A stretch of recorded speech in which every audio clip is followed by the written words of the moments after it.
Magandang umaga po sa ating lahat. It is a joy to be in the house of the Lord. Turn with me to one another and say hello. Great. Hallelujah. Tayo po ay nasa ika-tatlong linggo ng ating series on financial freedom. And today, nung nakarang 2 linggo, pinag-usapan natin, unang-una sa lahat ay paanong makalaya sa utang. And may nakalaya na ba? Sana po ay nabura na sa isipan nyo ang opportunity or the possibility of making a loan. And it is my heart's desire as your pastor that no one in this place is going to be burdened by debts. Na walang mababaon sa utang at walang makukulong sa utang. At walang mamimighati ng dahil sa utang. And it is very foundational dahil paano ka makakapag-save na yun ang ating pag-uusapan ngayon kung ikaw ay may utang. Dahil priority po lagi sa buhay natin ay magbayad. Dahil nga po sinasabi ng salita ng Panginoon, ang hindi nagbabayad ay wicked. Hallelujah. So paano ka pagpapalaya ng Panginoon kung hindi ka makabayad? And so, nung nakarating ko, pinag-usapan din natin ang tamang perspective patungkol sa pera. There are many wrong perspective about money. And we were clear that money is, ang pera walang damdamin. Okay? At ang pera hindi namimili ng tao. Ang pera ay neutral siya. And so, ang laging may problema ay ang tao. Hindi ang pera ang problema. Ang problema lagi ay ikaw. Okay? Hello? Kaya huwag mo sasabihin kung may pera lang ako. Okay? Lagi kang may pera, kaya lang may problema ka. Okay? Kailangan mo na. Because our attitude towards money is more than our knowledge of money. Okay? So, ngayon ay nadagdagan natin ang kaalaman patungkol sa pera. At napakaikli po ng ating title ngayon, Why Save? Bakit kailangan mong mag-save? Amen? And ang ating text po ay nasa Genesis chapter 41, verse 28 to 36. Basahin po natin. Kayo po ay hindi nakaila kay Joseph, ngunit napakahaba po ng kwento ni Joseph. Alam niyo ba na ang kwento ni Joseph ay 1/3 ng Genesis. And napakarami pong mga section sa buhay niya na napakagandang pag-aralan. Kanya nga po, si Joseph ay siya yung simbolo ng Panginoon sa New Testament. And so let's read this. This will happen just as I have described it. And this is Joseph speaking in the presence of Pharaoh. For God has revealed to Pharaoh in advance what he is about to do. The next 7 years will be a period of great prosperity throughout the land of Egypt. But afterwards, there will be 7 years of famine, so great that all the prosperity will be forgotten in Egypt. Famine will destroy the land. This famine will be so severe that even the memory of the good years will be erased. As for having 2 similar dreams, it means that these events have been decreed by God and He will soon make them happen. Therefore, Pharaoh should find an intelligent, Therefore, Pharaoh should find an intelligent and wise man and put him in charge of the entire land of Egypt. Then Pharaoh should appoint supervisors over the land and let them collect 1/5 of the crops during the 7 good years. Verse 35, have them gather all the food produced in the good years that are just ahead and bring it to Pharaoh's storehouses. Store it away. Guard it, so there will be food in the cities. That way, there will be enough to eat when the 7 years of famine come to the land of Egypt. Otherwise, this famine will destroy the land. May the Lord add more blessing upon the reading of His Word. Today is the 8th day of the war that is going on in Iran. Ika-8 araw ngayon ng giyera na nangyayari sa Iran. And yesterday, I just talked to my wife and isa sa pinalita niya sa akin, ang presyo ng gasolina sa Pilipinas ngayon ay 68 pesos na. Okay? 70 na raw, may nagsabi ng 70 dito. 68 kahapon. 57 lang yan bago umalis. 68 na siya ngayon. Ang palitan ng peso sa Hong Kong dollar ay 7.55. Now, siguro natutuwa kayo, mataas ang inyong mga padala sa Pilipinas ngayon. Kanya lang, hindi po siya nakakatuwa. Kasi hindi, kahit na tumaas ang value ng US dollar, malaki ang exchange rate, hindi niya makukope up ang inflation. And you know what? Hindi na kaila sa atin sa Pilipinas ang tinatawag na inflation. Ang inflation ay pagtaas ng presyo ng mga bilihin. You understand? And marami po sa atin ay hindi handa sa mga pagkakataon na katulad nito. Sometimes we couldn't care less about what is happening in the world, not until merong ang sasakyan sa Pilipinas at ikaw ay hindi ka na maka-full tank ngayon. Iisipin mo na, wow, ang laki ng pera. 68 pesos kada litro. And so iisipin mo na hindi ka na bibiyahin ng malayo, sasakay ka na lang ng bus. Kanya lang sinanong, para ano pa, nabumili ako ng sasakyan, kung magbabas din lang ako. You understand? And so today, these are yung tinatawag nating fortuitous event. Malalim na English yun. Mga untimely things na nangyayari sa ating buhay. Mga bagay-bagay na hindi inaasahan. Hindi mo inaasahan, umuwi ka, pagbalik mo dito, buntis ka pala. So, hindi ka nag-iingat, malaking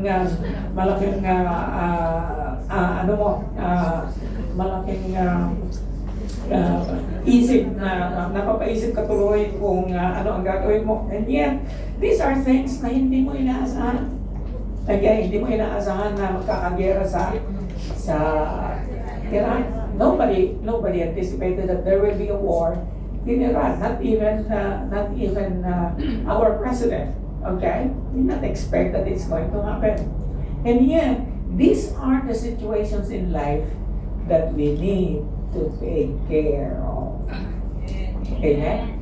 Ito yung mga bagay na nangyayari sa ating buhay na kailangan nating paglaanan. Mga emergencies. Now, whether you like it or not, it is not a matter of if, it is a matter of when. Hindi siya a matter na mangyayari ba ito? Surely ako kapatid. 100% lagi siyang mangyayari. Okay? Mangyayari is the death of our loved one. Mangyayari, nagkaroon ng disgrasya, accident, magkakasakit. How many of you believe 100% na mangyayari? Yes! Kanya lang, of course, ipinapanalangin natin na hindi siya mangyayari, pero nangyayari. Amen? And minsan, kahit man lang pamasahe pa ipauwi sa Pilipinas, ay wala kang matuko. Okay? And so, maghihiram ka na naman. And so, the cycle goes on and on and on. Today, I am going to encourage you to say, and ang aking goal ngayong araw na ito is, magkakaroon ka ng burden. Okay? 30 years na ako dito sa Hong Kong. And I have done this seminar for many years as well. And yet, patuloy pa rin hanggang ngayon, ang mga OFW, hindi mo lubos maisip na nagtrabaho ng 10 taon, 15 taon, pero walang dito. Does it ring a bell? Yes. Hindi ko na sasabihin, itaas mo ang kamay mo. Alam ko na. Okay, sa tingin ko pa lang sa iyo, alam ko na. Okay? And so, today, we're going to talk about that. At hindi lang yun. Gusto ko na makaipon ka. Alam mo ba na kung seryoso ka mag-ipon, makakaipon ka kahit 1 milyon? Piso, hindi na magdolyar. Piso. Okay? Makakaipon ka ng 1 milyon piso, lalo ka nung tagal ka dito ng 15 years. 10 to 15 years. Depende sa inuhulog mo na taon-taon or buwan-buwan. Makakaipon ka nun, kapatid. And it is just your permission to yourself to set aside 20% of your income every month. Okay? Hallelujah. So, simulan natin. The wise have wealth. Ang may dunong daw ay may kayamanan and luxury. And it is true whether you are a Christian or not. Amen? Bakit na, sinabi na natin na noong nakaraang linggo na ang mayayaman ngayon, mas madalas, hindi sila mananampalataya. Pero bakit sila yung mayaman? Kasi nga may duno. Okay? May wisdom. The wise have wealth and luxury, but fools spend whatever they get. Okay? Ang mga loko-loko daw ay walang break sa paggastos. Okay? They spend whatever they get. Hindi siya naglalagay ng alkansya. Alam nyo, yung si Sister Leonor, old-fashioned pa rin siya. Although may savings naman siya sa bank, lagi siyang may lata na gano'n yata kataas.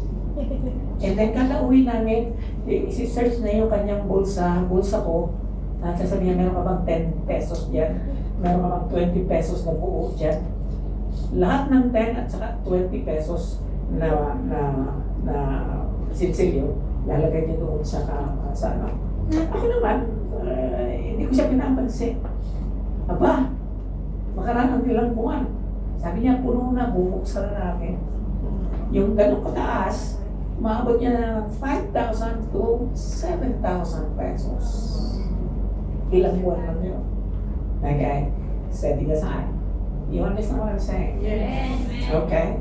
Now, one of the common mistakes that OFW always suffer is because of this. 5 common financial mistakes OFWs make. Ikaw yun. Not planning. Number 1, not planning your household expense. Lagi mo sinasabi sa akin, andito na yan, Pastor. Memorize ko na. Yan, ito na ako, memorize mo na. Kanya lang, not everything is going to register, not unless you're going to track down your expenses. And then, magtataka ka na lang at the end of the month, saan napunta ang pera ko? Bakit hindi ako nakapag-ipon? Kasi nga, hindi ka nagtatrack down. Hello? Kaya minsan, bugso ng damdamin, may dumating, nagkita kayo ng kaibigan mo dito, and then hinila mo siya sa kahit na McDonald's lang, hindi mo siya inilista. Amen? Yung pala, wala ka ng project. Amen? So, number 2, number 1, itemize list your usual monthly expenses so you can set a realistic budget for your family. Number 2, living large while incurring or not settling your debt. Ganun pa rin ang lifestyle mo kahit na may utang ka na. Dapat kung may utang ka ngayon, baguhin mo ang lifestyle mo para makabayad ka. The sooner na makabayad ka, the sooner you are going to be free from a burden that is not supposed to be. I tell you, habang may utang ka, hindi ka makakaipon. True or false? Okay. So sabi diyan, live simply and honor your commitments in settling your debts. Now, pangalawa, hindi ka pagpapalain ng Panginoon, hindi ka nagbabayad ng utang. Okay? Kung minsan sinasabi nyo, 20 lang naman, pamasahe lang. Babayaran ko ba yun? Magkaibigan tayo, Kristiyano ka. At unless sinabi nung inadaman mo, huwag mo na akong bayaran, huwag mo siyang bayaran. Okay? Kasi may pahintulot ka na. Pero habang hindi ka nagbabayad at hindi siya umiimik, at ang hindi niya pag-imik, masama na loob na sa'yo. Okay? Hallelujah. Ay, ikaw ay wicked. May pinagpapaalaman na wicked? Ay, nasa ako. Okay. Number 3, not planning for life and health emergencies. Be financially ready for any illness or accident that might happen. Now, habang nandito ka sa Hong Kong, safe ka.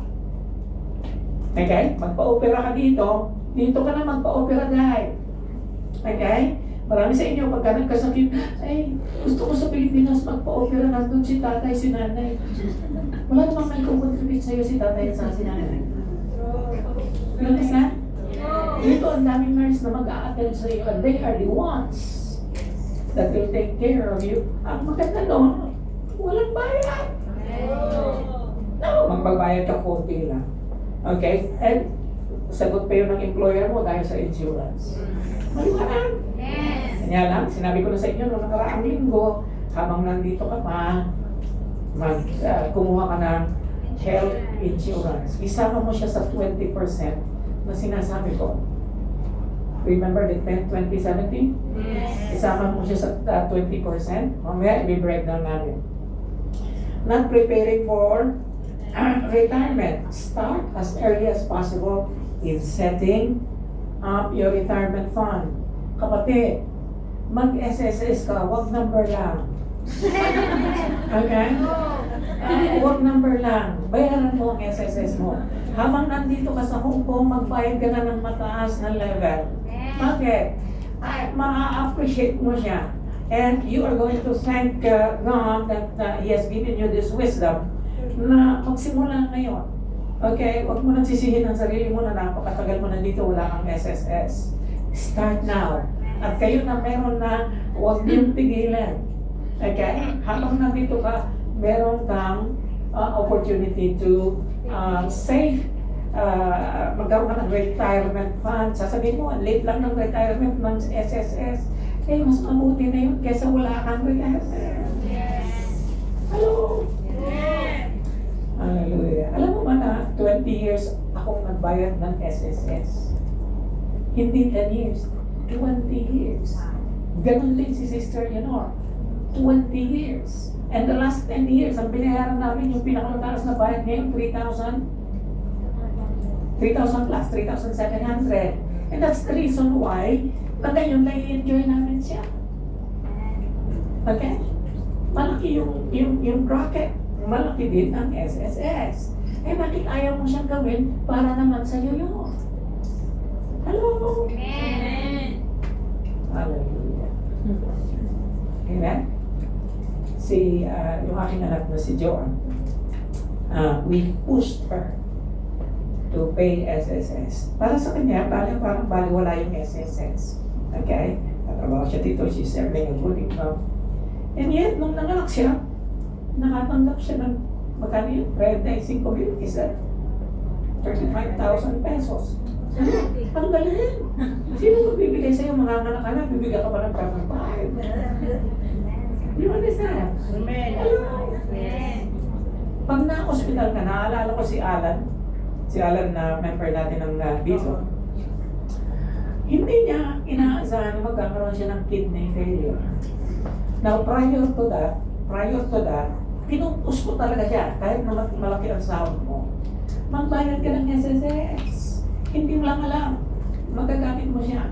Akalain mo, after a year, tama-tama lang na ma-avail niya yung kanyang hospital benefit. Nakatanggap siya ng 54,000 pesos. Nang dahil sa kanyang kidney failure. Sino magbibigay sa iyo ng 54,000 pesos? Hello? Samantala wala naman siyang ginastos dito sa hospital. Libre naman lahat. May extra siya, 54,000. Mas malaki pa yung tinanggap niya kaysa sa binayad niya. Para nga lang ma-silence ako kasi siguro nakukulitan na siya sa akin. Nagbayad siya ng full year. Highest feeling ang binayaran niya. Hindi niya na, so katakalain, the following year, wow, tatanggap siya ng 54,000 pesos. Hello? Yes. Tumatalab ba? Yes. Okay? Tanong ka ng tanong eh. Pero hanggang hindi mo siya gagawin, sabihin mo, kapatid sa katabi mo, now na. Now na. Okay? Number 5, not becoming financially literate. Yan, ginagawa mo na ngayon. I am trying to make you financially literate. No? Educated sa pera. Okay? Hindi laging nanginginig pag tumatanggap ng sahod. Saan ko siya gagastusin? Okay? Hallelujah. Amen? Now, the habit of saving itself is an education. To be financially literate is to be financially educated. It fosters every virtue.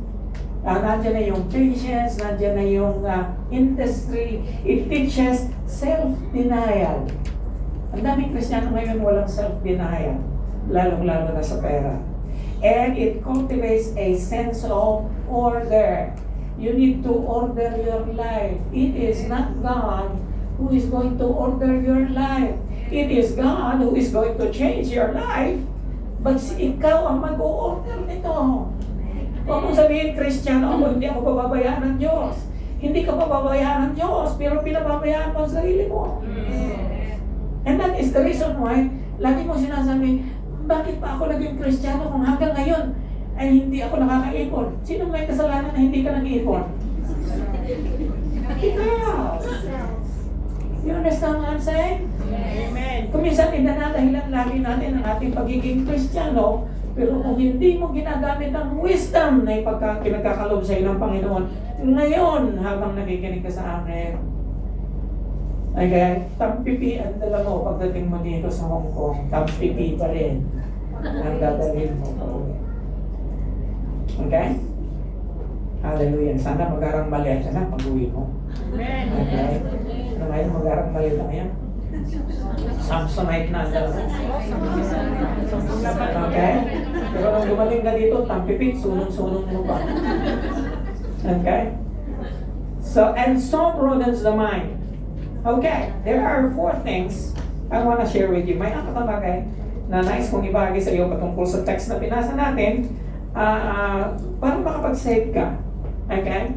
At masagot natin yung katanungan, bakit kailangan natin mag-save? Kailangan natin mag-save dahil sa revelation ng Panginoon. It is God who gives the revelation.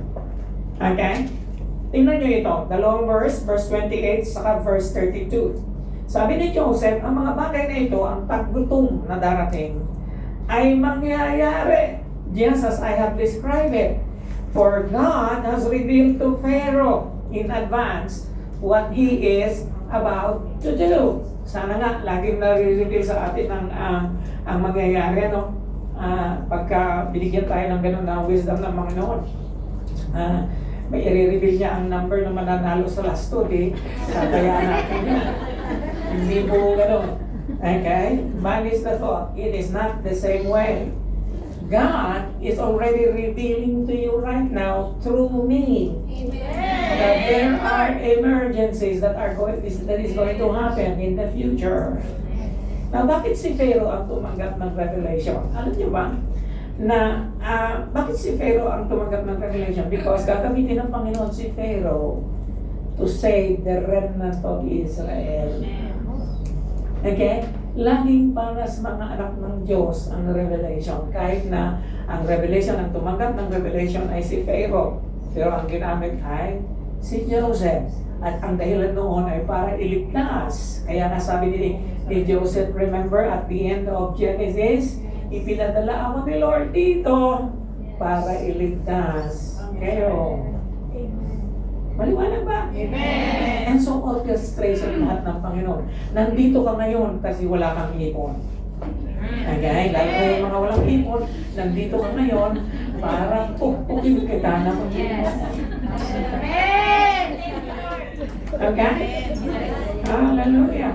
So, mangyayari kaya You have to be ready. God has revealed to you now in advance what He is about to do. Okay?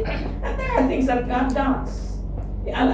Yung mga nangyayari sa Middle East ngayon, may pakialam ang Diyos? Yes. Okay?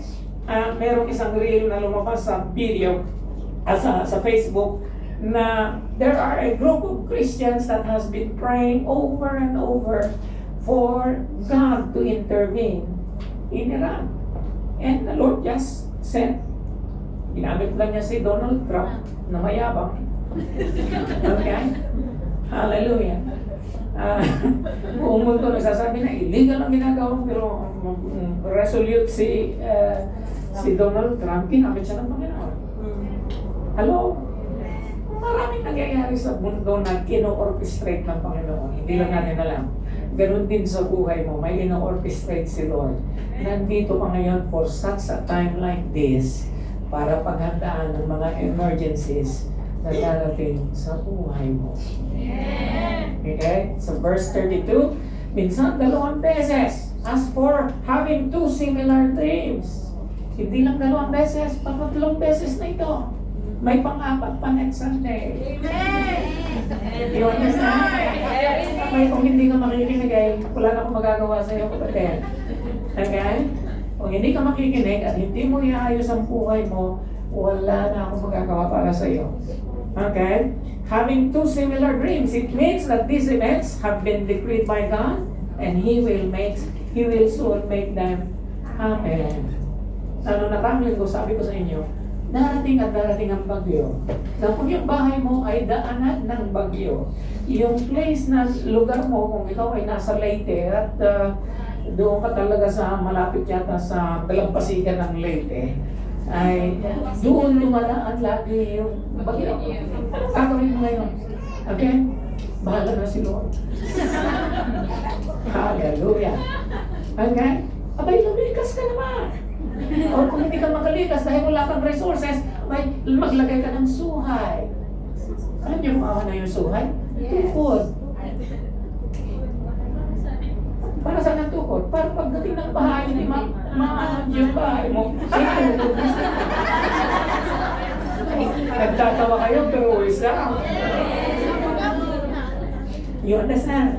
Alam nyo, hindi lang tayo ang binabaha. Kahit sa US, binabaha sila. Naglalagay sila ng mga sandbags. Pero ang Pilipino, naglalagay pa ng sandbag? Yes. Yes, siguro. Ang iba. Abay, maglagay ka ng sandbag. Yan yung sinatawag na wisdom. Hindi pa tumarating yung bagyo, pero alam mo nang darating. Kasi nga, annually yan. Hallelujah. So, dapat siguro kung magpapagawa ka ng bahay, abay, itaas mo yung bahay mo. And gawin mo siyang matibay. Kung nga siya ay daanan na bagyo. Wisdom? Amen. Yes. Now, the prudent.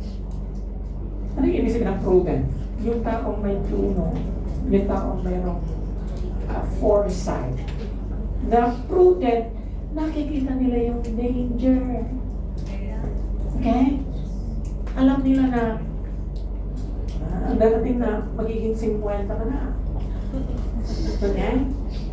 Eh, kung wala ka ng ipon, wala kang SSS, wala kang investment, pwede na lang. Ito so, mag-aasawa ko ng mayaman. Hallelujah. Sana nga kapatid, sana nga.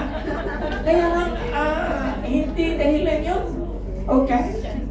Hindi yun ang pinaka-solution sa buhay mo. Pag-ipon ka kapatid. Okay? The prudent see the danger and they take refuge. Nag-iingat sila. Umiiwas sila. But the simple, nakitang word na simple, hindi yung simple. Ano yung word na yun? Lagyan mo ng T-O-N. Simple ton. Okay? Ano ibig sabihin ng simple ton? Walang isip. You understand? Pakilagay sa notes mo, simple to. Tapos lagyan mo doon. Ako ba ito? Tapos lagyan mo ng question mark. And mamaya, i-google mo siya. Simple to. You understand? Alang isip. Okay? Kung minsan, katulad sinabi ko nung naraling ko, pupunta ka sa mall. Yung asawa ko lagi niya, kung sinasabi, Dad, 20,000 lang ang down payment. Kaya mo yan. Sabi ko, oo naman. Niya lang. Ngayon, kaya natin yung 20,000. Paano yung susunod na 20,000 for the next 5 years? Pero ang tinitingnan ko lang yung in red letters. DP. 20,000 pesos. May sasakyan ka na. Feeling mo great. Okay? Pero paano yung 20,000 thereafter every month for the next 5 years? Hello? Maliwanag? Maraming Pilipino hindi nag-iisip niya na nakikita lang yung karatula. Amen? Hallelujah. And so, the simpleton daw, yung mga walang isip, keep going. And they pay the penalty. Okay? There are many things that we keep on going right now. What's up? You're going to pay the penalty. Now, stop praying for a financial breakthrough if you are ignoring financial wisdom. Alam ko ang prayer niyo every night, Lord, hipuin mo naman ang puso ng employer ko. Saan niya ang sahod ko? Lord, mahiman ka sana kahit nabigyan niya ako ng additional na 1,000. Dream on. And yet, kahit pa, alam niyo kapatid, kahit sumahod ko pa ng 10,000. Okay? There is no difference. Hanggang wala kang financial wisdom. Amen? Masaya na ako pagka meron lang 500 na dagdag sa sahod. Eh kahit na pa 1,000 o 2,000, kahit na pa doble ang sweldo mo, pag hindi nagbago ang lifestyle mo, ganun pa rin. Maliwanag? Amen. It is not the amount you are receiving. It is how you manage what you are receiving. Amen? And so, that is your revelation today. Ito na. It is not about how much money you make. It is how you save it. Hello? Memorize ninyo yan. Kasi napakahalaga niyan. Hindi sa dami ng pera na tinatanggap mo. Ito ay paano mo siya inilalaan para sa kinabukasan. Amen. Okay? Hanggang hindi ka nagsisave kapatid, you are going to remain the same. Okay? Hello? Kahit na ano pang gawin mo, kahit na pag na-terminate ka, kahit magkaruban ka, pag uwi mo sa Pilipinas, ganoon pa rin, wala ka pa rin pera. You understand? Okay? Hallelujah. Doon ka na sa Pilipinas, magpariban, mas mura. Okay? Now, so, we settled that already. First point. Why do we need to say? Because God has given you the revelation already. God has given you the warning already. Okay? God has given you a glimpse of what is going to happen in the future. Tatanda. Naglilipas din kayo. You understand? Okay? Di ba sabi ko sa inyo, magpa-picture ka ngayon. Okay? Tapos, ilagay mo siya sa isang envelope. And hide it away. And pagkatapos ng kontrata mo, bunutin mo rin siya. Tingnan mo ang sarili mo sa salamin at yung picture.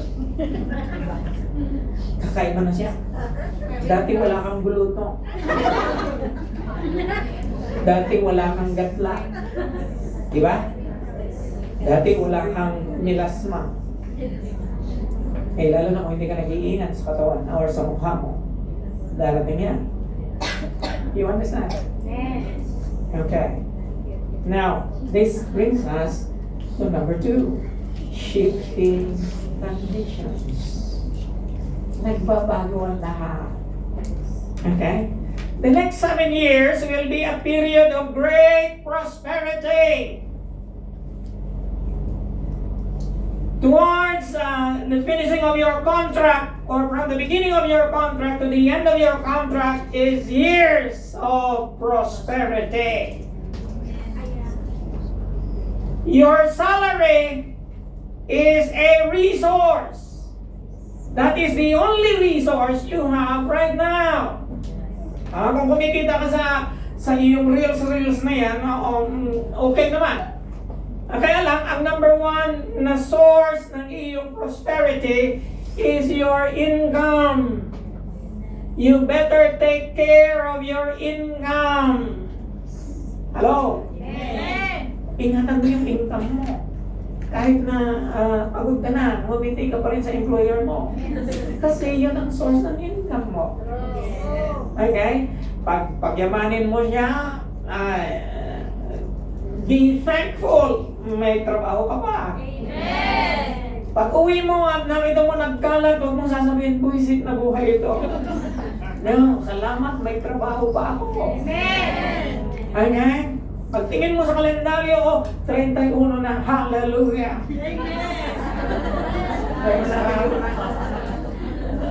Hello? Kasi kung wala kang trabaho, wala kang pera. Tandaan mo yan. Kahit na gano'n kapangit ang employer mo, okay lang. May trabaho ka pa rin. Amen!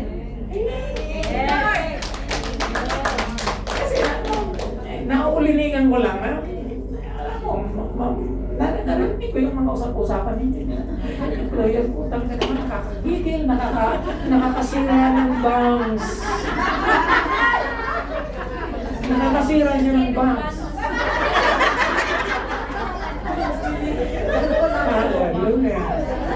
Sige lang, nakakasira siya ng banks, pero tumatanggap ka pa rin. Kasi nga kailangan mo siya. Kaya nga, pag-ingatan mo lagi, ang tinatanggap mo, maggahin ka. Kasi hindi lahat ng panahon may nakakasira ng banks.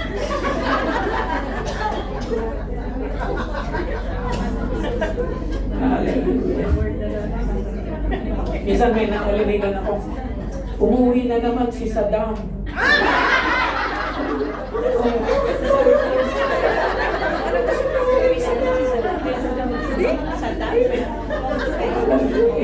Patay na si Saddam Hussein. Okay.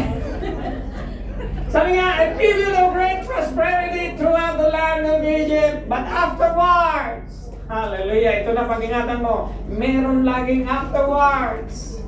There will be 7 years of famine, so great that all the prosperity will be forgotten in Egypt. Kalahin mo yun? Now, tingnan nyo, pag dumarating ang trahedya, pag dumarating ang bagyo, lindol, or kamatayan, or sakit, or hospitalization, mas matindi ang dagok niya kaysa sa prosperity. Ngayon, paghandaan mo siya. Amen? Darating siya. Mga kapatid, sasabihin mo siguro, hindi yan mangyayari sa akin, andyan si Lord.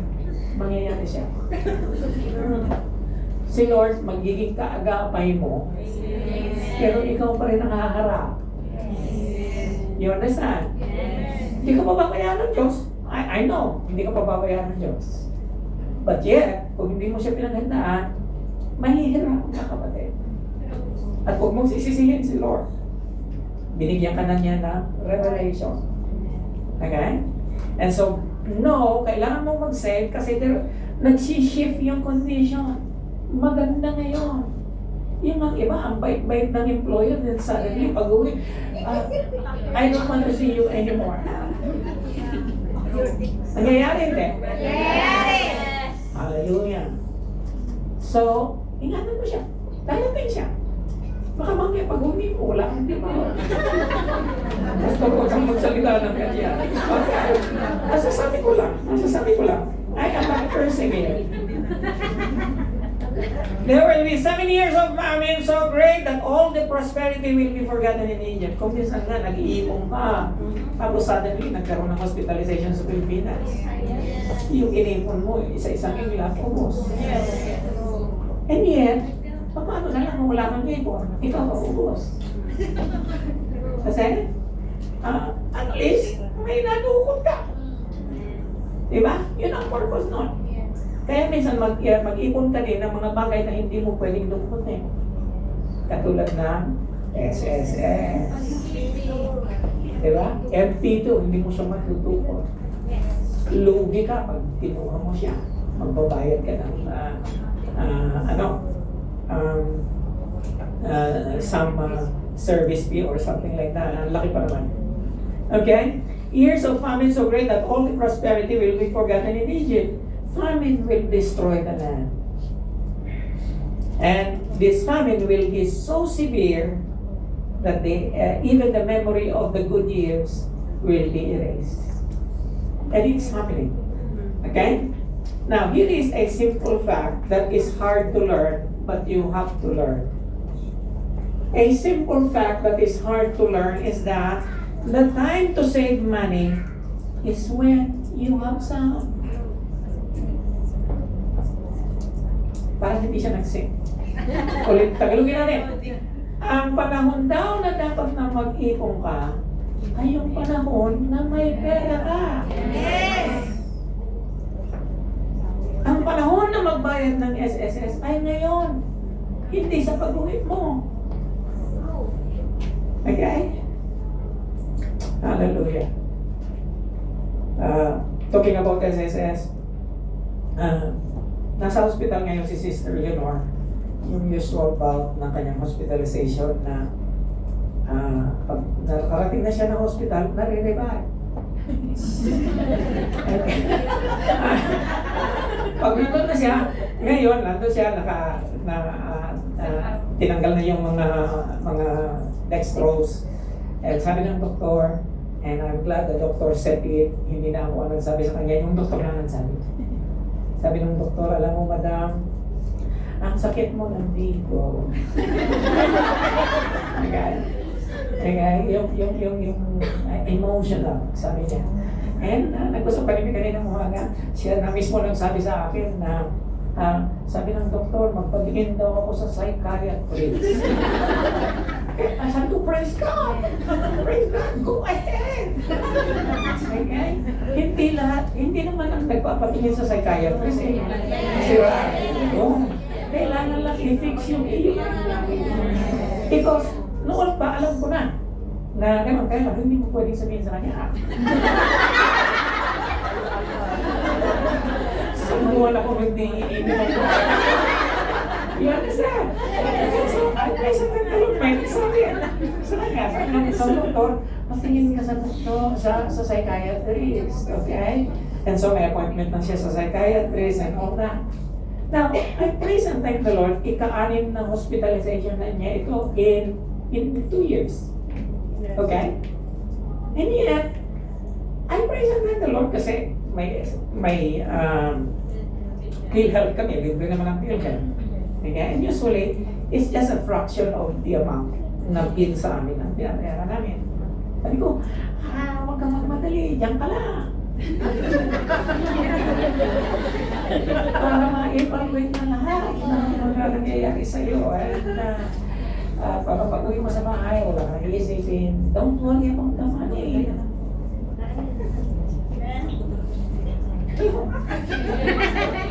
Ang importante ay maging maayos ka. And na-appreciate ko yung aming katulong kasi Christian siya. And then sinabihan ko siya na dahil huwag ka muna mag-church ngayon. Samahan ko si Madam. Sige, Pastor. Okay. Now, alam ko, pag-uwi ko, pagbayaran ko yung SSS niya in advance. Sabi ko, in-evaluate namin yung kanyang 2 months stay sa bahay. Ayos naman, nagkakasundo sila na Sister Leonor. Sabi ko, pag-uwi ko, kumbaga, i-enroll ko siya sa SSS.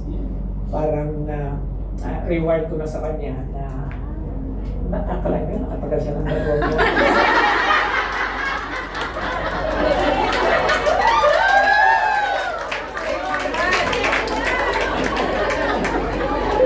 So sabi ko kay Sister Leonora na, akala mo yun, nakatagal siya ng dalawang buwan, kailangan niya ng reward. Hallelujah. And now, sabi niya, oo nga, sige. Now, there are 4 things on earth that are very small, and yet they are extremely wise. Isa lang babanggitin ko kasi yung isa lang ang mayroong relationship sa topic natin ngayon. Yung mga langgam, nabanggit ko na ito din na nakarating ko. Ang mga langgam daw ay napakaliit ng kanilang lakas. Ang liliit nila. And yet, they store up their food in the summer. Sabi ni Solomon, ang liliit ng mga creation na ito. Kaya lang naghahanda sila ng pagkain habang tag-init pa. Bakit? Kasi darating ang hindi pa wala kasi Pilipinas. Amen? Okay. Darating ang taglamig, mag-yelo ang buong kapaligiran, hindi na sila makapag-gather ng food. Now, obserbahan niya yung mga langgam. Yung pinapasa nilang kanin, malaki pa sa kanila. Pero tsaga nila. Diba? And little by little, insignificant yung kanilang ini-store na pagkain para sa atin. And yet they are safe all the winter time. Amen? Now, sabi ng mga financial guru, mainam daw na ang bawat isa sa atin ay merong 6 na buwang sahod na nakalagay sa bangko in case na ma-terminate ka. Ganyan din ang nais ko sabihin sa iyo. Kano sahod mo yun? 35,000, di ba? 6 na buwan ng 35,000, magkano yun? Hindi ko na makwenta. Gawin mo na lang na 30, 180,000 pesos. Mag-iipon ka ng gano'n para kung ma-terminate ka man, ay meron ka pang igagala sa mga agency sa Pilipinas. Kasi magpapasimula ka na naman na mag-apply ka balik dito. Habang ina-attensyonan mo ang pagkain at portion para sa pamilya mo. Kasi nga, darating siya. Okay? Marami nga sa inyo nagugulat, uy, bakit ako na-terminate? Hindi na. Yes, nangyayari talaga yan. Yes. Amen? Praise the Lord. And yet, kinakailangan paghandaan. Okay? Okay pa ba kayo? Yes! Nasa number 3 na tayo. Mag-release lang ako ngayon. Number 3. The need for resolution. Kailangan ng desisyon. Kaya nasabi ko sa inyo kanina, hindi bukas, ngayon na. Now na. Okay? Therefore, Pharaoh, tingnan mo si Joseph. Right then and there. Hindi niya sinabi, tapos ko na ma-interpret yung dream mo. Kung may kailangan ka pa, tawagin mo lang ako. Hindi na, siya na kaagad ang nag-suggest. Hello? Kasi alam niya ang solution. Okay? Kasi meron siyang tulong. Sabi niya, find an intelligent and wise man and put him in charge of the entire land of Egypt. So, lagi ang hinahanap na qualification na nakapag-iipon ay intelligent and wise man. Nakarating ka sa Hong Kong, intelligent ka. Hello? Nandito ka sa life ko, intelligent ka. Amen? You understand? Wise ka din dapat. Okay? And so, then Pharaoh should appoint supervisors over the land of Egypt. Gaano daw ang kukolektahin? 1/5. Yung 1/5, ilan sa percent? Mahina kayo sa math. Ilang percentage ang 1/5? Uy, hindi nyo alam. kayong high school math? 20 fraction yun. Ang fraction pag gagawin mong percent, magkano? 20%. 1/5. Ikalimang bahagi, ang ikasampung bahagi ilan? 10%. Okay? Ang ikalimang bahagi ilan? 20%. Oh my God. So, babalik ulit tayo sa 10, 20, 70. Kaya nga itong 20% sa yung 20% sa 10, 20, 70, dito kinuha yan sa prinsipyo ni Joseph. 20% of the harvest set aside. 20% of your 5,000 is how much? 1,000. Right? So, ang savings mo naman every month ay $1,000. Magkano yun sa peso? 7,500 na ngayon. Okay? Doon sa 7,500, doon ka kukuha ng pambayad mo sa SSS. Mag-enroll ka sa MP1 and MP2. Hello? Dagdagan mo siya ng Kaiser para sa iyong health insurance. Maliwanag? Now, mag-SSS ka na lang din, may kakayahan ka magbayad, so yung 20% ay set aside mo na para sa iyong savings. Gawin mo ng mataas-taas. Huwag ka dun sa minimum na 500. Pagtanda mo ng 60, 3,000 lang ang matatanggap mo. Hello? Gawin mo na siya 1,000 piso or 2,000 pesos or kung talagang seryoso ka, 3,600. Or kung 3,000 pero patang 4,000 na iwan sa 7,000. Remember? Yes. Saan mo kagasto yung 4,000? Maglagay ka ng 500 every month sa MP1. Sa MP2, maglagay ka ng 1,000. Oh, may naiwan ka pa. Yun na yung gagawin mong emergency fund. Yung naiiwan, yung another 1,500 pesos. Lagay mo siya sa isang savings account para sa iyong emergency fund.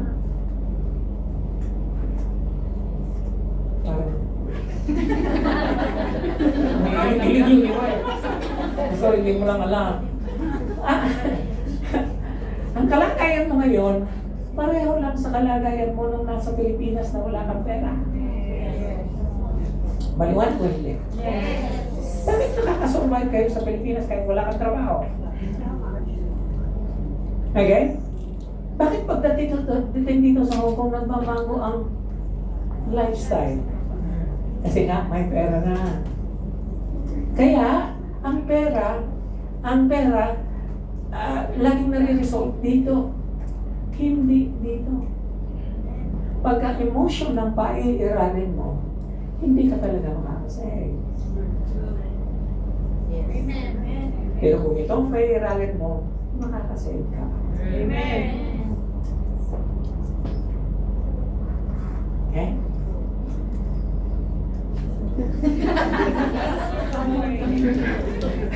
Mata mo pero parang galit eh. Okay. Hallelujah. So, money that comes easily disappears. But money that is gathered little by little grows. Okay? Nakalimutan ko lang ilagay dito yung chart ng MP2. But anyway, it's in my head already. Pag nag-ipon ka ng 1,000, halimbawa, every month. And in a year, that is 12,000. Now, ang usual na interest rate sa MP1 is 6 point something percent. 6% na lang lagyan natin para madaling pintahin. So, 12,000 multiplied by 6 is 720 pesos. So, sa unang taon, meron ng 720 pesos na interest. So 720 pesos plus 12,000, meron ka ng 12,720. Na kung hindi mo siya gagalawin, patuloy ka naguhulog ng 1,000, the following year, 24,720 pesos na siya, multiply mo ulit ng 6%, kailangan ko na ng calculator. Now, that is the beauty of compounding interest. Huwag mo siyang ilalagay sa Metro Bank, huwag mo siyang ilalagay sa BDO, Mahem. Ang percent ng paglago sa BDO at saka sa Metro Bank, 0.02. Ninanakawan ka ng bangko, actually. Kasi pagdating ng interest mo, which siguro ilang piso lang, babawasan pa nila ng 20%. Yan ang gobyerno natin ngayon. Nag-iipon ka na, ang liit ng interest rate, babawasan ka pa ng 20%. Lalago ang pera mo, hindi. Now, kayo na nag-iipon ng 1,000, huwag mo asahan at the end of the year, kikita ka ng 10,000 din. Walang ganon. Okay? Maliit lang siya sa primero, pero lalago siya. Pag hindi mo siya, pag hindi mo siya binawasan, tuloy-tuloy yung pagsisave mo, in 5 years time, magkano na siya? 12,000 times 5, 10, 60,000. 60,000 plus yung mga interest niya. Okay? Siguro mga 65 or 68,000 pesos na siya. Ganun ang nag-iipon, kapatid. Huwag ka mag-isip ka agad na next year meron na akong 20 million. Okay? Now, minsan nagsasabi sila, lahat ng pumupunta sa bahay, gusto na ang ganda ng bahay mo. Sabi ko, oo nga, ang ganda niya.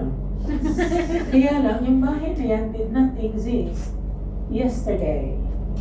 It was a product of saving for the last 30 years. Amen. Okay? Hallelujah. Sasabihin niyo iba, so bakit inuna mo ang solar energy kaysa sasakyan? Yung sasakyan, debt investment yan eh. Yung solar, hallelujah, it is earning me at least 4,000 every month. Yes. Okay? In the 5th year na nagpapayad ako ng solar, ng electric sa bahay, bawit ko na yung ginastos ko sa solar. Nakakadalawang taon na ako ngayon. Okay? Na, ang savings ko every year is 48,000 pesos. 96,000 pesos lang na save ko. Ang ginastos ko lang is 300. Meron pa akong bubuli na 200. In the next 3 years, bawi ko na siya. Yung susunod na mga years, kasi ang solar panel is going to exist for the next 25 to 30 years. Ganun siya mga yun. Ganun ang pag-ibig. Now, bakit mo siya na-afford? Kasi hindi ko siya, yung binayad ko sa solar panel, that is a part of my savings from the time, since the time I was employed. Hello? Amen. 20% lagi ng income namin is set aside for saving. Kung minsan nga, basta tulala akong gastos, 30% yun. Now, pagka tinagawa mo yan over the years, marami sa inyo nakakatagal sa Hong Kong. Meron siguro dito na 30 years na dito sa Hong Kong. 20. Yes. Sister Marian. But Sister Marian is a good saver. Okay? Marami na siyang assets. Okay? Okay. And ganun lang yun. Tsaka ng save. Huwag kang mag-save ng you will deprive yourself. No. In fact, kada magsasahod ka, treat treat yourself to something good. Kada sahod lang, ha? Okay. Hindi kada linggo. Yun ang nangyayari ngayon, kada linggo. Sige, good time tayo. Pagka end of the month na, actually, third Sunday, critical moment. Third Sunday, naghahanap ka na kung sino pwede mong pakain sa'yo. Quit the day. Quit the day. Okay? Darating ang panahon na hindi mo na problema ang pera. Kasi nga meron ka ng tinatawag ng financial freedom. Okay? Hallelujah. Lapit na tayo matapos. Okay. Now, meron tayong tinatawag na 8 wonder of the world in financial freedom. Ano yung 8 wonder of the world? Kamanghamanghang bagay sa mundo.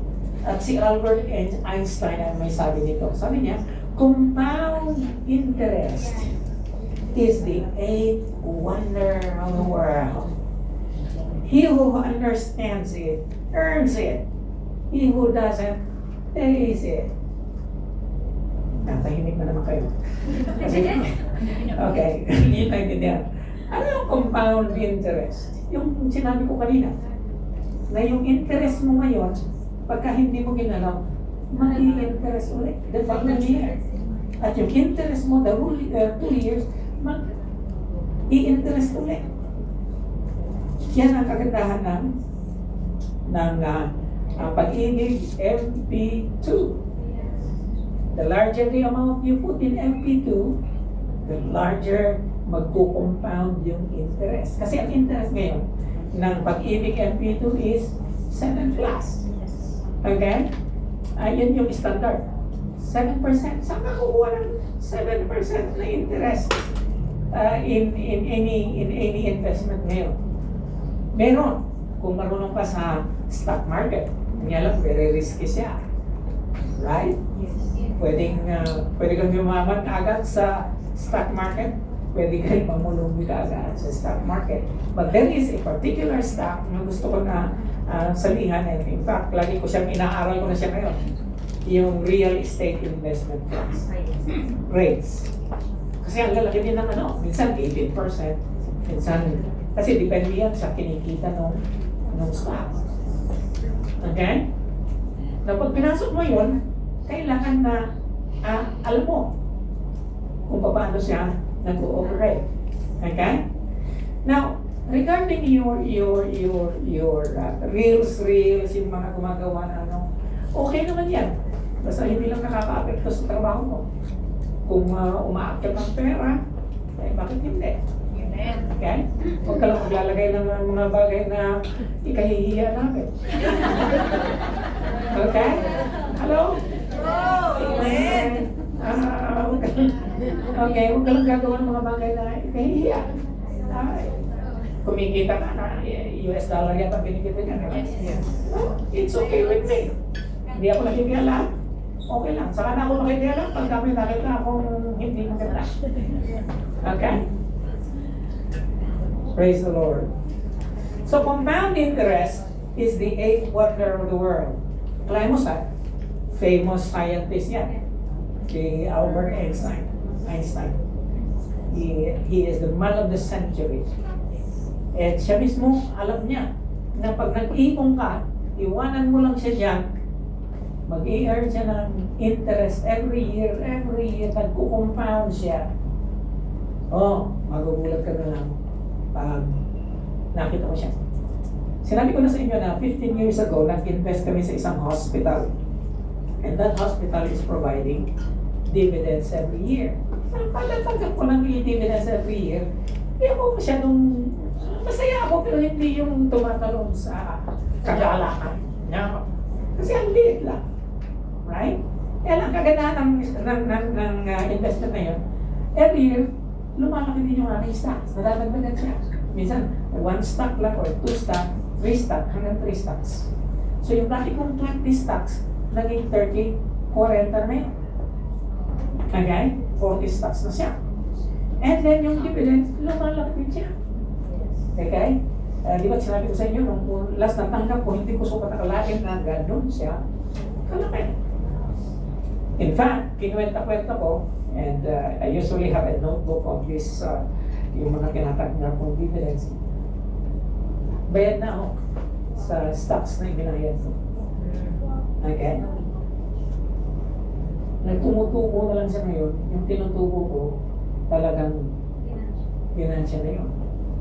But that is after 15 years. Now, do you have that tenacity to weigh? Okay? Walang siya isipin. You understand? Hulog ka lang ng hulog. Ano ba? Ikaw, conscious ka ba na 35 ka na ngayon? Hala. Ganun ka ba araw-araw para tingin mo sa 35 ka na kasi na. Hindi mo siya iniisip. Ganun din ang pag-iipon mo kung isipin. Hello? Okay. Behind every strong financial plan is a smart decision made today. Now, hindi lahat ng financial decision na ginawa ko sa buhay ay may pagpapasalamat ko. But anyway, kahit na yung mga financial decision na hindi siya naging successful, lalong-lalo na sa yung mga kamag-anak na nagsasabi sa atin na mayroong magandang negosyo dito, pasukin natin, ikaw magkapital, hati tayo. Yun ang mga pinagsisisihan ko talaga. Nakadalawang beses na kami ni Sister dito na it didn't amount to anything pati kapital, gone. Kaya huwag kayong papasok sa ganyan na wala ka doon sa Pilipinas. Na may magsasabi sa iyo, bibili tayo ng bangka. Okay? Uuwi ka, wala ng bangka. Amen? Huwag kang magpapadala sa mga nagsasabi sa iyo, hindi tayo ng tricycle. Okay? Hello? Pinakamamaluha, jeep. Okay, magandang investment yan. Huwag kang papasok dyan, lalo na kung wala ka doon. Kahit na, I'm sorry to say this, sometimes kahit na asawa mo ang mag-suggest, wag. Kahit kapatid mo ang mag-suggest, wag. Bakit? Pero ano yun eh? Are you listening to me? Yes! Amen? That's why I want you to learn how to say no. Kasi yung tumatanggap ng kapital, bali wala sa kanya yun. Hindi niya pinaghirapan eh. Pero ikaw na naghihirap sa kapital na yun, you understand what I'm saying? Yes! Kasi sabi ko sa inyo, huwag kayong tutubos ng lupa na hindi mo lupa. Huwag kang tutubos ng utang na hindi mo utang. Maliwanag ba? Okay? Alam ko na yung mga sinasabi ko sa inyo ngayon ay nagpa-flashback sa iyo. Yung mga pangyayari sa buhay na pangit siya. Okay? Number 4. Last na. Pagkasabi sa katabi mo. Last na. To ensure provision. Ito raw ang mag-i-ensure ng provision in the future. Have them gather all the food. Yung 20%. Likumin ang lahat ng pagkain produced in the good years. Habang nandito ka, gather it. And bring it to Pharaoh's storehouse. Merong sisidlan, merong imbakan. At ang imbakan natin ay mga financial institutions that is going to take care of our money, produce more interest. Okay? Kayo na nandito sa Hong Kong, don't go for businesses in the Philippines na hindi mo pwedeng i-manage. You understand what I'm saying? Dito ka na. Okay? Pagyamanin mo yung tinatanggap mo kung hindi naman ako I am not against magbenta ka ng anything. Kanya lang kung makaka-apekto na yan sa trabaho mo, huwag na.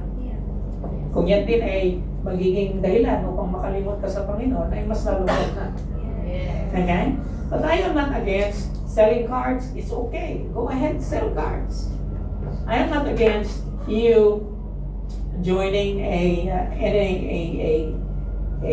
financial plans. Ang akin lang, huwag mo kalilimutan ng Panginoon. Yes. Siya nagbibigay sa iyo ng wisdom. Okay? Okay naman sana ang boardwalk. Kaya lang ang dami ko ng members sa Lifeway in the past, yung mga ganyang klase pa ng business. Ang dami ko ng mga members before in the past, magagaling kasi sila, galing sila sa Lifeway eh. Ang gagaling. Okay? Ngayon, nung dumadami na yung commission, nawawala na. Ayaw na mag-ministry. Nagre-resign na sa ministry. When in fact, si Lord ang nagbigay ng paraan para magkaroon sila ng additional income. Yun ang isang saying. Okay? So, store it away. And then, guard it. Alam mo yun? This is very, very, very meaningful para sa atin ngayon. Kailangan na pag-ingatan mo ito so that there will be food in the cities. That way, there will be enough to eat when the 7 years of famine will come to the land of Egypt. Otherwise, this famine will destroy the land. It doesn't take a lot of space to eat your own food or to grow your own food. Ngayon nga, pwede ka na mag-grow ng talong kahit sa paso lang. You understand?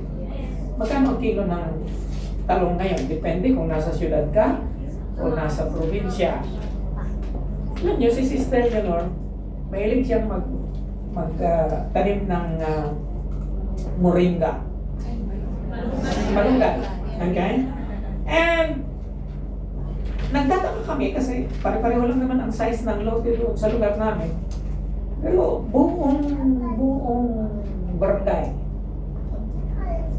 doon kumukuha ng malunggay sa amin. Kasi nasa harap ng bakod. Ang sistema ba nito, hindi man lang kumakatas. Pipilas na lang. Samantalang ang moringa o ang malunggay, itusok mo lang siya. Itusok mo siya. Sabi ko, tingnan mo nga naman ang utak ng mga tao. Napakadaling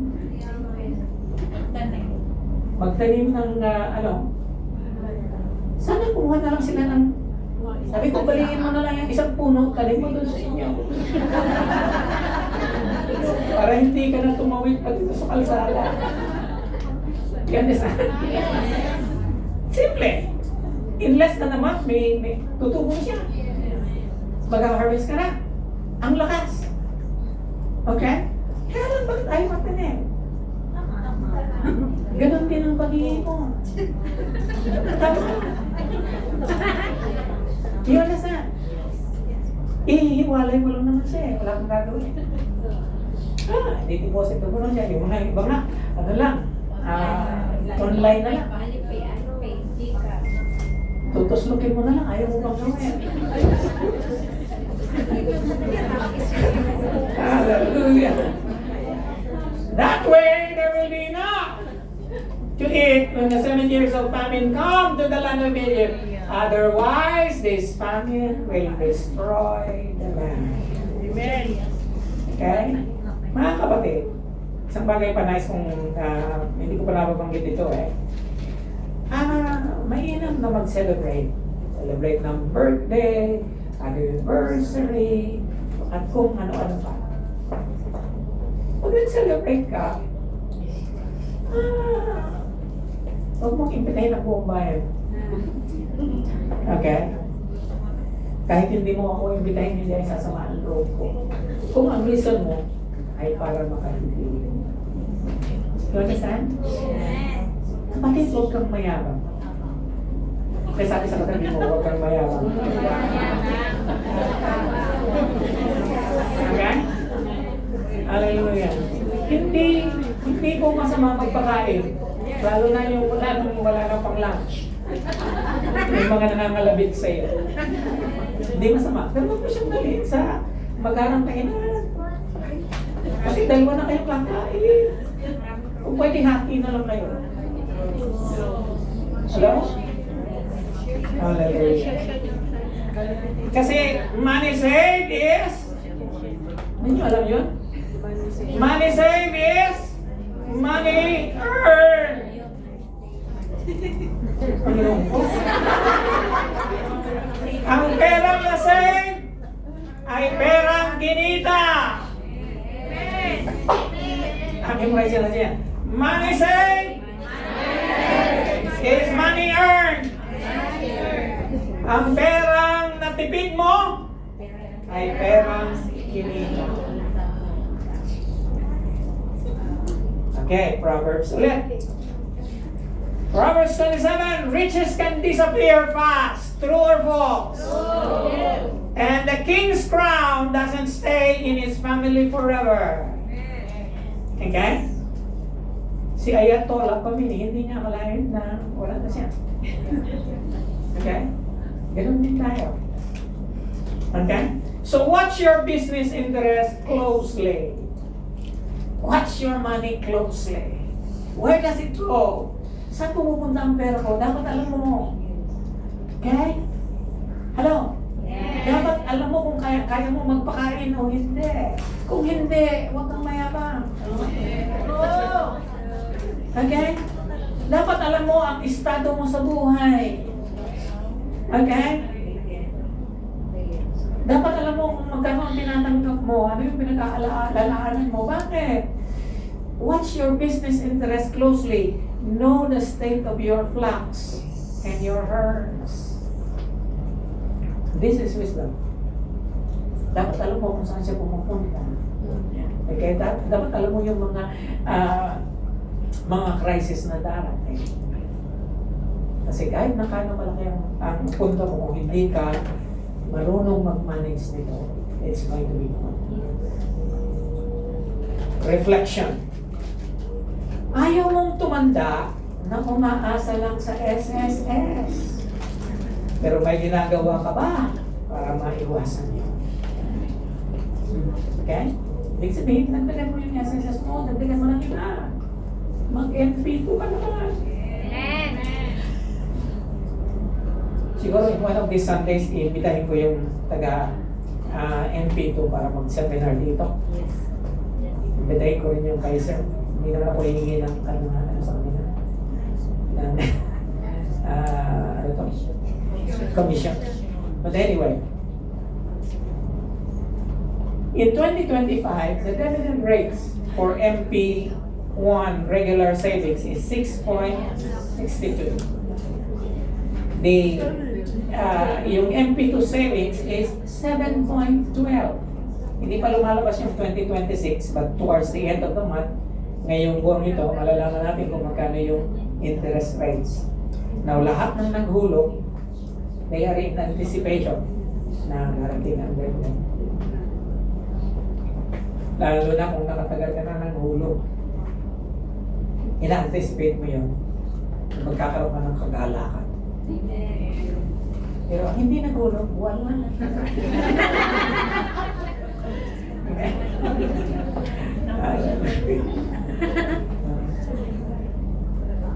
Now, this is quite technical, but I want you to see it. Technical siya kasi minsan may mga tao hindi nila naiintindihan yan. Ano yung mga number na yan? Okay? So, tingnan natin yung legend. Sabi dito, yung ASUM ay dividend rate of Pag-ibig MP2 Savings Program. Ito yung date, 2011, 4.63. So, simula ng 2011 hanggang 2018, ito yung trajectory niya. 4.63, 67, 59, 5.3, 7.4, 8.12. Can you imagine nung 2017, nakaabot siya ng 8.12. And then, 2018, 7.41. Now, yung pula naman, pula o brown red? Okay. Yung brown naman, average rate on banks. Kung sa bangko ka, time deposit of more than 1 year. Time deposit ito ay hindi regular savings. Ito yung trajectory niya. 1.99. Tumaas siya ng now, base sa nakikita ninyo, saan ka magugulo? Doon ka na sa asul. Diba? Ang laki ng diferensya. Diba? Amen? Are you convinced? Amen. Hallelujah. I pray that the Lord, last na po yun, I pray that the Lord is going to give you inspiration today na paghandaan ang darating na bagyo, paghandaan ang darating na linto, paghandaan ang darating na kamatayan, mga sakit at kung ano-ano pa mga hindi inaasahang mga pagkakataon sa darating na mga taon. My prayer is that no one among you this morning is going to go home empty-handed. Amen. Amen. Shall we all rise? Hallelujah. Lord, I come to you like my heart be changed.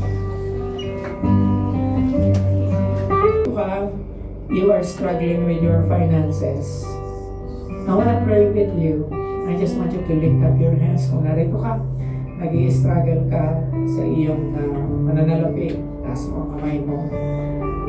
Kung narinito ka rin, at narinig mo lahat ng sinabi ko, and somehow the Lord is impressing in your heart na gusto mo makaipon. Matagal ka na dito sa Hong Kong, or maaaring nagsisimula ka pa lang. Pero desire mo lahat ng sinabi ko, ay desire mo ng Lord, sana makaipon ako ng maayos. Sana mapaghandaan ko ang lahat ng mga event na darating sa buhay ko.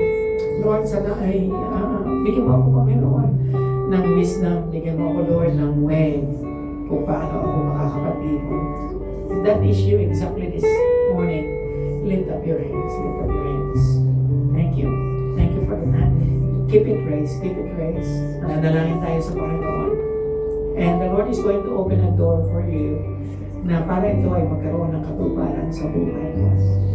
Kung ikaw na nahihirapan sa pera, dadalangin ko sa Panginoon na si Lord ang magli-lift up ng mga burdens na yan. Ibigyan ka ni Lord ng pagkakataon. Mga kapatid, nais ng Panginoon na mapaghandaan mo ang lahat sa buhay. Kaagapay mo siya. Naririto siya ngayong araw na ito. Tayo po'y manalangin. Lord, salamat po. Salamat sa araw na ginawa mo sa amin. Salamat sa katuruan. Salamat sa realization. Salamat, Panginoon, sa insight. Salamat, Lord. Salamat, Panginoon, sa pag-alam namin na, Lord, na ikaw ang nagbibigay ng lahat ng ito. Lord, binibigyan mo kami ng wisdom upang mapaghandaan namin ang lahat ng mangyayari, Panginoon, sa aming buhay. Lord, salamat po na ikaw ang lagi naming kaagapay. Lord, narito ka ngayong araw na ito.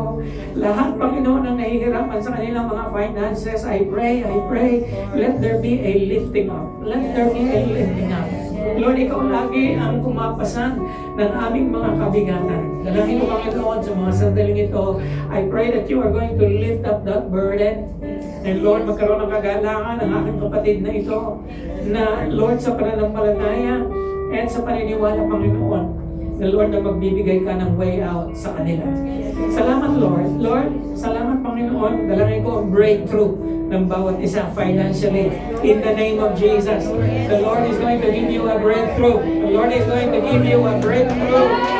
The Lord is going to give you a breakthrough right now. In the name of Jesus, sa ngalan ni Jesus, magbibigay ang Panginoon sa iyo ng kaparaanan upang kumita, upang ikaw ay magkaroon at makaibon sa ngalan ni Jesus. Sa ngalan ni Jesus. Lord, thank you for this wisdom. Thank you for this grace. Thank you for prosperity, Lord. Thank you, Lord, for lifting up all these burdens. Lord, sa iyo pinagkakatiwala ang buhay ng bawat isa. Sa iyo pinagkakatiwala ang aming kinabukasan. Dalangin ko, Panginoon, na walang sino man, Panginoon, na uuwi na may kabingatan. At Lord, salamat sa freedom na ipinagkaloob mo sa amin. Thank you, Lord, for this day. We give you praise, honor, and glory. In the mighty name of Jesus, and everyone would say, Amen. Amen.